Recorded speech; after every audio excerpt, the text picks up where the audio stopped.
Hello guys, what's up and welcome here to my YouTube channel. म अहिले दिपायल मेरो घरमा छु। यहाँ पछाडिपट्टि मेरो घर नजिकैको तल्लोपट्टि नदी छ, यो चौतारी हो। अनि आज चाहिँ लोकल भिडियो बनाउन थालेको। हामी नदीमा सानैदेखि माछा मार्दै स्विमिङ गर्दै हुर्केको केटाकेटी हो। अनि यहाँ भाइहरुले आज चाहिँ जाल बनाउने भनेर लागि परेका छौं। हामी जाल बनाउँदै छौं। जाल चाहिँ यो महाजाल भन्छ यसलाई। महाजाल बनाएर आज माछा मार्ने प्लान छ हाम्रो। खोला अलिकति धमिलो आछ। यो सेती नदी हो। तपाईहरुलाई आज म जाल कस्तो खालको जाल हो अनि कसरी बनाइन्छ र माछा मारेको भिडियो पनि सँगै देखाउँछु। Hope you like it, enjoy watching.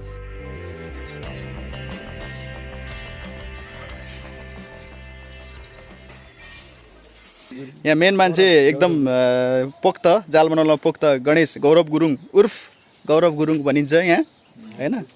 अनि यहाँ हाम्रो अर्को भाइ छ अनिल राई। अनि हाम्रो यहाँ योगेश भाइ छ। अनि यहाँ हाम्रो गोटे भाइ छ। ए नाम के हो भन्ने तेरो? सौरभ यार हत तेरीका। यहाँ अर्को भाइ छ। अरे ठीक छ यो। अर्को भाइ छ यहाँ हैन। हामी यहाँ 5-6 जना मिलेर अब यो जाल बनाउँछौँ। हाम्रो यहाँ गौरव भाइले अब यो जाल कसरी बनाइन्छ, कति चाहिन्छ, सिसा कति चाहिन्छ, यसको लागि चाहिनुपर्ने कुराहरू के हो भनेर भन्नुहुन्छ। ल भाइ, यसमा किन्दाखेरि हामीले यो जाल 100 ग्राम किनेको। 100 ग्राममा कम्तीमा 12 मिटर जति हुन्छ। अनि यसको हामीले टुक्रा बनाएर छुट्याउनु पर्छ। अब यसको लगभग बनेको छ 12 टुक्रा जति, 1-1 मिटरको टुक्रा छ। अनि यसको जाल पुरै बनाउँदाखेरि अलि हुन्छ, लगभग 20 मिटर जतिको हुन्छ। 20 मिटरमा अलि लगभग नदीको आधा हुन्छ होला। अनि हामीले त्यो जाल साथै सिसा पनि किनेका थियौँ। सिसा चाहिँ 1 पाउ किनेको थियौँ। यो सिसाले के काम गर्छ भने चाहिँ जालको तल हाल्नुपर्छ। तल हाल्दाखेरि जाललाई तल बसाउँछ अनि माछा अलि बढी पर्छन् के। अनि यो चाहिँ धाग, यो धाग चाहिँ हो 50 mm को। यसले तल हाल्नुपर्छ। यो चाहिँ धाग हालिसकेपछि सिसा हाल्नुपर्छ। अनि यो चाहिँ 80 mm को धाग, यो चाहिँ चप्पल बान्नुपर्छ माथि। बिस्तारै 1-1 मिटर नाप्दै हामीले टुक्रा काट्दै गरेका छौँ। यहाँबाट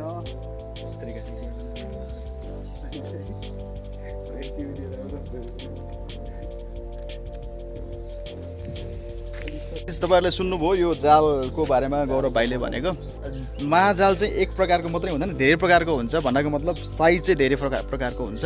हामीले यहाँ सबैभन्दा सानो साइज, योभन्दा सानो पनि हुन्छ भाइ, हुन्छ हैन, योभन्दा सानो पनि हुन्छ, आधा औँला एउटा औँला नछेर्ने पनि हुन्छ। तर यो चाहिँ हामीले अहिले 1 औँलाको जाल ल्याएको। 1 औँलाको जालमा करिब पौने किलोसम्म मर्छ कि भन्ने इन्फर्मेसन पाइया छ।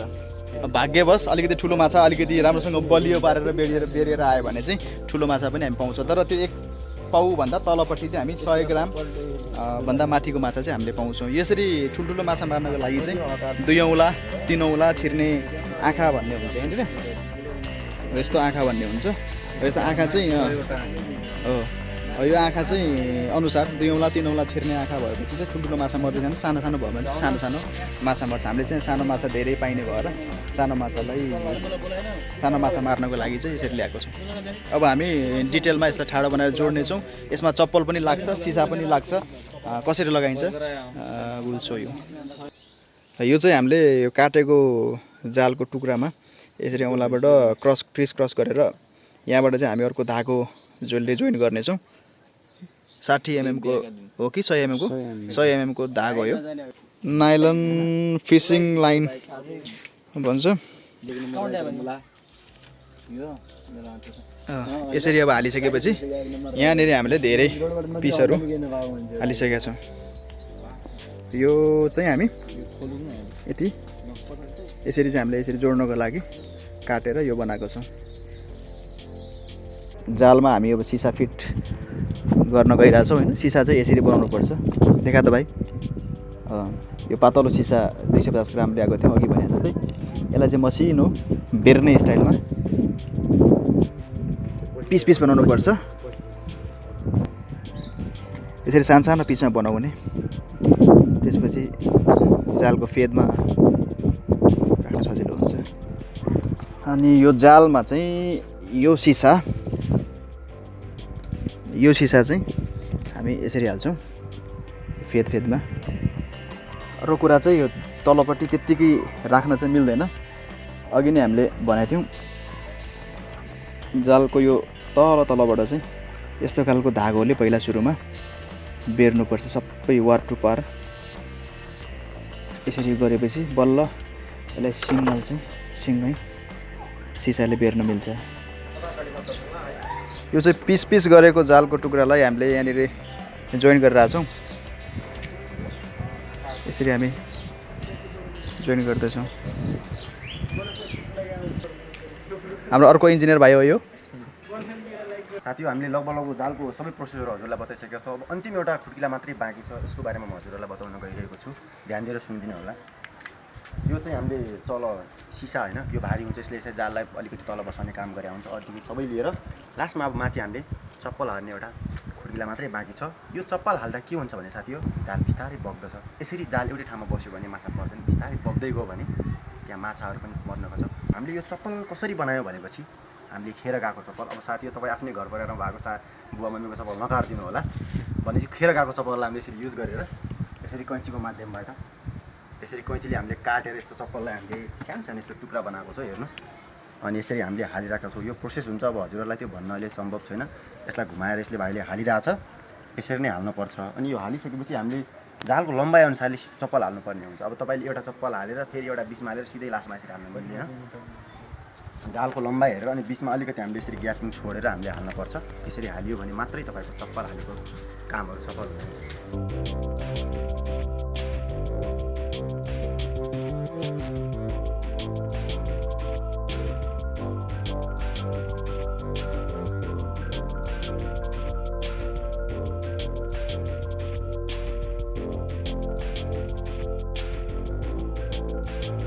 जालको पछाडि बाँध्ने डोरी।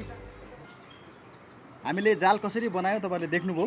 अब हामी यो जाल बनिसक्यो। यहाँनिर अब पानीको बोतल पनि छ, सिसा पनि हालिसक्यो, डोरी पनि छ। Now net is ready. अनि अब हामी तपाईँलाई माछा चाहिँ कसरी मार्ने, जाल चाहिँ कसरी नदीमा बिछाउने र कसरी मार्ने भनेर हामी तपाईँलाई त्यो देखाउँछौँ।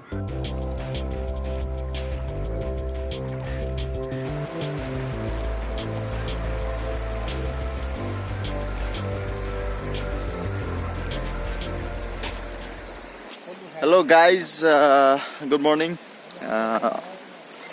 हामी अहिले नदीको छेउमा आएको छौँ। हिजो दिनभरि जाल रेडी बनाएर राख्यौँ। आज चाहिँ जाल हान्नको लागि बिहान आएका छौँ। फर काइन्ड इन्फर्मेसन, जाल अथवा बल्छी अथवा कुनै पनि माछा मार्नको लागि चाहिँ राति बेलुकाको टाइम र बिहानको टाइम चाहिँ एकदम पर्फेक्ट हुन्छ। त्यही भएर हामी अहिले बिहान 7 बजे, it's already been late for us to, हामी ढिलो भइसक्यो तर पनि हामी जाल हानेर ट्राई गर्नेछौँ। महाजाल चाहिँ दुई तरिकाले हानिन्छ। एउटा चाहिँ टुप्पोको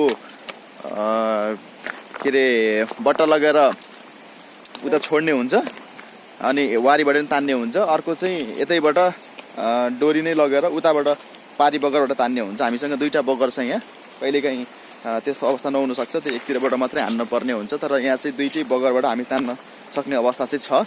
यसरी हामी दुवैतिरबाट ट्रायल गरेर हामी कसरी जाल हान्ने अनि कसरी माछा मारिन्छ त भनेर हामी तपाईँलाई देखाउनेछौँ। अनि अर्को कुरा, जाल हान्दाखेरि हामीसँग एउटा ट्युबको आवश्यक पर्छ, टायर ट्युबको। जति ठुलो ट्युब हो, ट्र्याक्टरको ट्युब छैन हामीसँग अहिले। यहाँनिर चाहिँ हामीसँग अहिले भएको भनेको ट्रकको ट्युब छ, टायरको tube. We will show you that also. अनि त्यो ट्युबको मद्दतले हामी पानीमा जानेछौँ र वारीबाट तान्नेछौँ, पारीबाट पनि तान्नेछौँ। Let's see how we catch a fish है त। एन्ड हियर इज हाम्रो भाइ। गट्टे नभन्नु। अनि ट्युबमा यो टायर, यो चाहिँ ट्रकको टायरको ट्युब होइन भाइ? अनि यसको हेल्पबाट जाल चाहिँ यसरी हानिरहेछ। एकजना चाहिँ यहाँबाट फिजाउनुपर्छ, एकजना चाहिँ यहाँबाट उसले लगिरहेछ। अहिले चाहिँ हामी वारीबाट डोरीले तान्ने भएर वारीबाट नै यसरी लगिरहेर छोडेर आउँछ। अब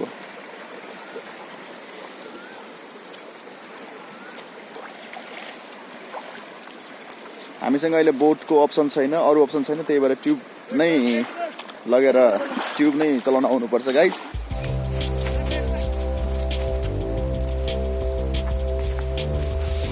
यहाँबाट चाहिँ हामी करिब 100 मिटर जति तल गएर हामी निकाल्छौँ।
गाइज हामी माथिबाट जाल बगाएर आइसकेका छौँ, तान्दैछौँ जाल चाहिँ।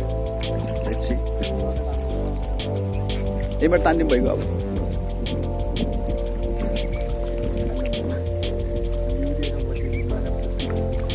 अलि तल बसेर झुकेर तान्यो भने चाहिँ माछा फुत्किँदैन।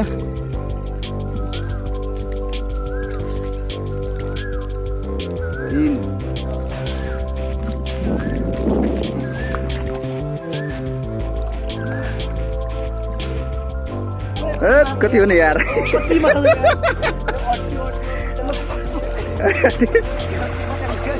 बिस्तार निकाल, बिस्तारै बिस्तारै गर्दैन, फुत्किने हो यार।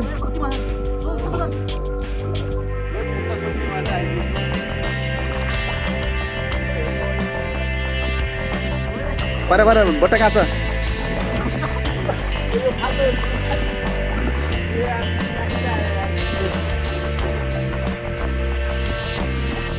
Yes guys, lo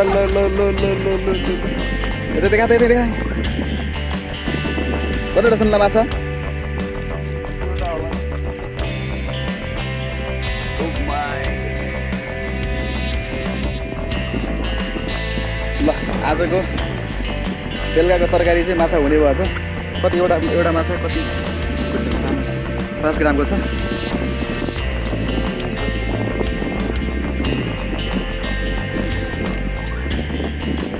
मसला खान परेछ यार। तपाईँले माछा हेर्नुभयो होइन? अहिलेको हाम्रो एक सिटमा चाहिँ 20-25वटा माछा मरेको छ। सानो मैले तपाईँलाई भने जस्तै यसमा यो 1 औँलाको जाल हो। सुरुमा भनेको थिएँ मैले तपाईँलाई 1 औँलाको जालमा 50 ग्रामदेखि माथि माछा मर्छ। 1 केजीको पनि मर्दैन, पौने केजीसम्मको मर्छ। यसमा हामीले 50 ग्रामदेखि माथि 100 ग्रामसम्मको चाहिँ पाएको छौँ। अहिले 20-25वटा पाएको छौँ हामीले एक सिटमा। अनि योभन्दा धेरै पनि पाइन्छ। खास गरेर एक सिफ्टमा चाहिँ हामीले 1 केजी 1.5 केजीसम्म पाउँछौँ। 25वटा 30वटासम्म पाउँछौँ। अनि अहिले पनि हामीले त्यसरी पाएको छौँ। आजको 3 घन्टा हामीले खास गरेर दिनभरि 3 घन्टा माछा मारेका छौँ। 3 घन्टा माछा मार्दाखेरि हामीले यो फाइनल सिट हो। करिब हामीले कति केजी माछा पायौँ? 4 केजी पुग्यो होला। 4 केजी माछा पाएको छौँ। वी विल सो यु होइन, 4 केजी माछा। ल यो चाहिँ अघि हामीले अगाडि मारेको माछाहरू हो। राम्रोसँग देखाउन। ए भोटे रहेछ यार। ल यसमा छन् हाम्रो माछा अनि यो चाहिँ अहिले मारेको माछा